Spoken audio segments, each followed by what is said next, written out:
Hello guys, welcome to my another blog. তো দিনটা ছিল ফসিলস দেখতে যাব বলে দুজন মিলে রেডি হয়ে বেরিয়ে পড়েছিলাম।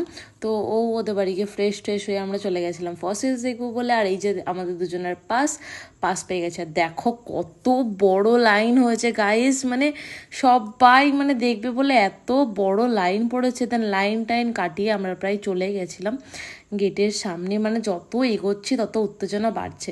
দেন পাস টাস দেখিয়ে আমরা ঢুকে পড়েছিলাম ভেতরে। আর এই দেখো মানে কত লোকজন। দেন আমরা সবাই মিলে দাঁড়িয়ে কিছু গান শুনছিলাম। আমি তোমাদের দেখো শোনাবো, তোমরা চাপ নিও না, তোমাদেরও গান শোনাবো। যাই হোক, আমি আর শাগনিক নিজেকে দেখিয়ে নিচ্ছিলাম। আর এবার তোমরা শোনো গান।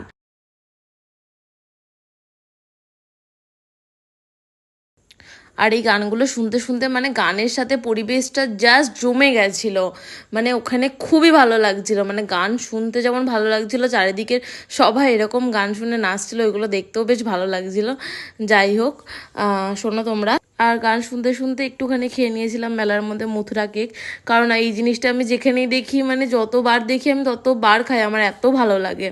আর ফসিলস ভালো লাগার একটা মাত্র কারণ হলো ওদের গানের লাইনগুলো আমাদের মানে হৃদয় স্পর্শ করে। আর যা কি মানে বলবো, যা ফিলিংস আছে সব কিছু মানে কি বলবো, মনে হয় গানের সাহায্যে বেরিয়ে আসছে। আর বাড়িতে এসে ফ্রেশ হয়ে একটু দই, কিশমিশ আর লস্যি খেয়ে নিয়েছিলাম। যাই হোক, তোমরা আমার চ্যানেলটাকে অবশ্যই লাইক, কমেন্ট, শেয়ার আর সাবস্ক্রাইব করে দিও। Thank you, by.